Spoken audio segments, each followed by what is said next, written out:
Be sure to check out Big Boy Collectibles for all your G.I. Joe action figure needs. Whether it's vintage or new, Big Boy Collectibles has it. Check them out at bigboycollectibles.com. What's going on, everyone? ODC, it's me here, and today's review we're going to take a look at the G.I. Joe Rise of Cobra Jungle Terror Twin Battle Gun. And it also includes the a Range Viper, which is pretty cool. And this was a part of their Jungle Assault packs. Pretty cool. As you can see here, we have a Ross sticker. Yes, a Ross sticker for $6. So I picked this up for $6 at actually TJ Maxx. Can you believe that? This is actually it's a sister company, Ross. But I picked this up at TJ Maxx. I don't know why it had a Ross logo on it. Maybe they got a bunch of clearance items from a Ross, and they didn't take the sticker price off. But it cashed out to $6. So. And it says compared at $11. So some of these I looked online. Holy shit! Some of these are going for like $25, $30. I'm like, for this little set right here? Holy shit! That's fucking crazy. But I don't know. That's scalpers for you, or people trying to make a profit. Those profiteers, those sons of bitches. Sorry. Okay. Taking a look at the packaging, you got the Range Viper up front, and this is actually kind of a I don't know, I guess a sought after Range Viper, because he's actually in the color scheme that he should probably be in from the original. But we'll get to that in a little bit. You got another picture of the Range Viper in the Twin Battle Gun. On the side, you have another picture of the Range Viper. And there he is out of package, and it explains everything. Includes Range Viper, spinning barrels, removable panels, excuse me, turns 360 degrees and folds down wheels when it's in gun mode. Okay, here's a nice little read-up of the Range Viper, if you want to read about this nerd right here. Pause it and read it if you want to. There's also a nice little read-up right there. How you doing? Pause it. We're not going to waste any more time. Let's get the Jungle Terror Twin Battle Gun and Range Viper out of packaging, and we'll be right back. Okay, and we're back. I just wanted to do a quick little layout of all the pieces that you should have here. This is pretty much everything. You have your, I believe this is a gun handles. These are gun handles right here. I believe so. Here's your chair. You've got the front fascia piece, which is probably the shield. Looks like foot pads and part of the control panels, the pedals and stuff like that. And then we have our disc, which swivels 360 degrees.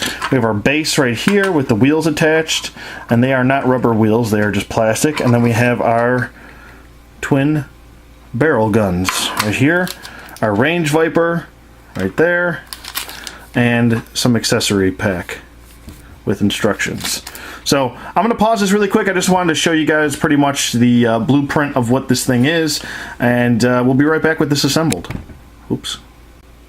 Okay, and we're back with the Jungle Terror Twin Battle Gun out of packaging and all put together with stickers and everything. And I gotta say, it looks pretty good. Some of these stickers do come pre-applied, like the Cobra symbol, this little bit of fatigue right here, and also some fatigue on the back here with the Cobra symbol. But everything else is pretty much applicable. I mean, you don't have to apply every single sticker, but for the majority I did on here. Before we get to the Range Viper, let's just take a look at some of the modes here. All you have to do is you have to twist these two wheels in to get him into battle mode. This way he stays stationary when you swivel, and it doesn't knock into the wheels, so it makes sense that it would have to go into this mode. You can do a full 360. If you do actually want to take this somewhere, you could. Just have roller wheels, and it also has a tow hitch right here. So you could actually strap this up to your back of your HISS tank, anything else you want, any other type of vehicle that has a tow hook. So it does. You can just drag it along like possible, as it. Excuse me, I couldn't talk. As if you were on your way to battle. And then when you're in battle mode, you just kind of pop these down. Excuse me. And then you're stationary. More articulation here in the excuse me, God, I can't. Whew. Sorry for the coughing, but holy cow. The gun barrels can go all the way up like this. I mean, that's really good range of motion right there. Really good. I do like that. You can also actually pull these engine covers off, or these, I should say, dust covers off. I believe they're just kind of clipped in, and you can take a look at some of the ammunition that's in there. That's really cool. It's a really nice touch. There's also some stickers on the inside for the controls.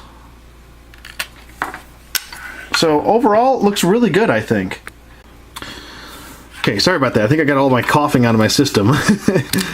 But overall, yeah, I do really like this twin battle gun. I think it looks really good. And for, what was it, $7? Something like that? $6. This is a steal, I think, for $6. And both dust covers can come down. Pretty cool. Really do like the sculpted detail on the top of the gun here. These little vents right here on the side of the gun. This also rotates the gun as well, and I believe there's a... No? Isn't there a way to... Oh yeah, right here. You'll see these little rollers right here. You just kind of roll them like this. Sorry, sound effects. I couldn't help myself. But that's pretty cool. I do like that. Now, taking a look at the Range Viper, I think he looks good. He does have a removable helmet, and under there he just got a balaclava mask on. As far as his articulation goes, I'll do it really quick, just because he's a little bit of a different figure. He does have some different points of articulation. He also has a different feel to him, like he's maybe a little bit of a older figure. Just has that older figure feel. I don't know why. But the head does swivel. It doesn't really look up, but it does look down. We also actually, a really nice touch is we actually have an African American Range Viper, which is a really really good way to diversify your G.I. Joes. I don't think we've ever seen African American Range Viper before, but that's awesome. So that's really cool.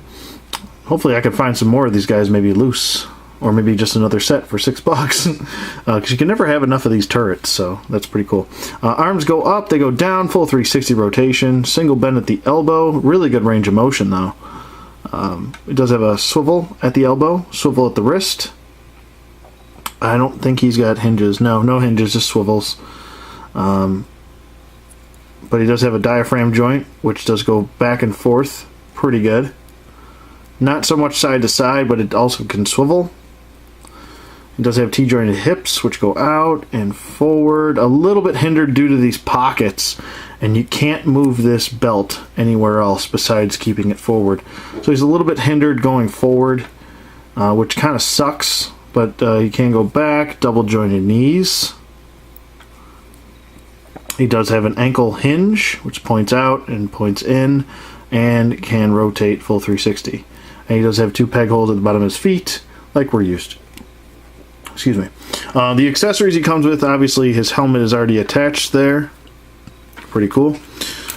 He does come with, almost looks like a modernized Beretta, or 9mm.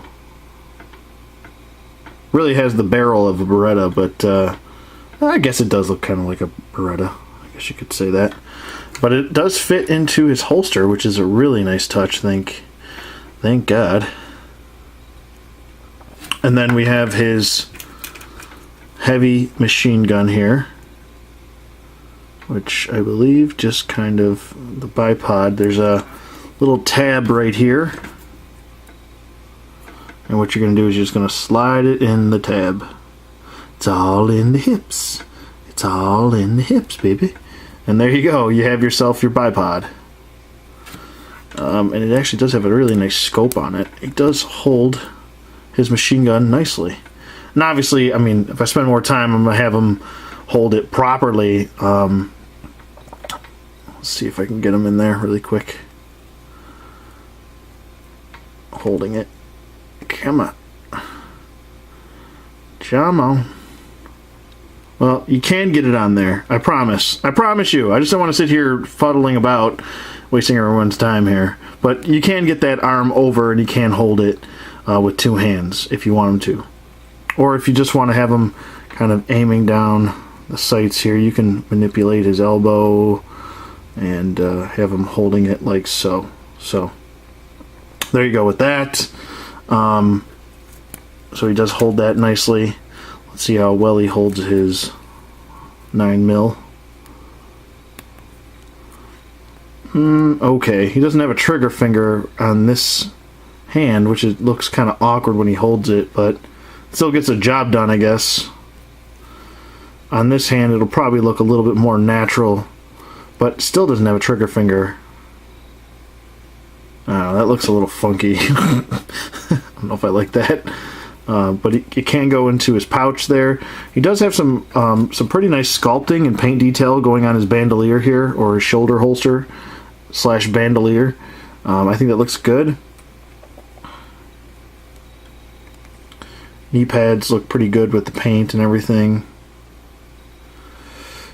Overall, I do like this guy. I actually think he's a lot better looking than the FSS version, I'll be honest with you. And I actually have that guy here somewhere. There it is. I actually have this. I actually bought this from a friend, dirt cheap. He was selling all his G.I. Joes. So, I mean, it's the exact same mold as the FSS. But as you can see, this looks a lot more believable than the Skullbuster does here. But I digress. Let's see if we can get him in this cockpit. I'm going to pause this and we'll get him in. Okay, that actually did not take long at all to accomplish. But my issue with this is that if you look at him from the side, look how bad that looks. That looks really... and it's also with only one of his hands on the sticks here. Let's see if I can get his other hand on there. But when you have both hands on there, he really wants to sit forward even more so now. So you almost might want to have him without his hands on these and maybe just kind of manipulate. The other thing that doesn't really help him is his belt is really hindering his leg movement. You almost have to kind of push this. Oh wait, you can manipulate that. Oh, that's so great. So you can move his belt over. Great. Good shit. Good shit. So I mean, I guess you could still... Now he's sitting better in the seat. So I guess if you want to, you kind of have to do something like that. Kind of make it look like he's holding onto it. See, now he looks like he's holding onto it and he's sitting... He's seated much better. But he's not holding on to the sticks, obviously. I still think that if you're taking photos, you can make them look good. Overall, I really do like this set. I like that how much accessories that, or at least that the Range Viper did come with his correct accessories. He should come with a heavy machine gun, a sidearm with his holster there, and the turret itself, the twin battle gun. But usually when we get a figure with a set, we usually don't get much, including even a display stand, which we didn't get here, but at least we got his accessories, so that's good. Overall I like this set, and definitely for $6, even if you spend $11 or $12, I still think that this is worth a shot, especially if you're trying to army build your Range Vipers. This is a good version to have. This is if you can also army build these if you're trying to do a Cobra jungle display, which I plan on doing, by the way. So there's that. And yeah, I would definitely give it 2 thumbs up. I actually like it. It's a simple little set, but I like it. And I think it works well. It's got the right color scheme. I like the camo. Yeah, I like the working barrels. I think this looks really good. I do like it. So, with that being said, let me know what you guys think in the comments below. Thank you for watching, as always. And I'll see you guys on the flip side.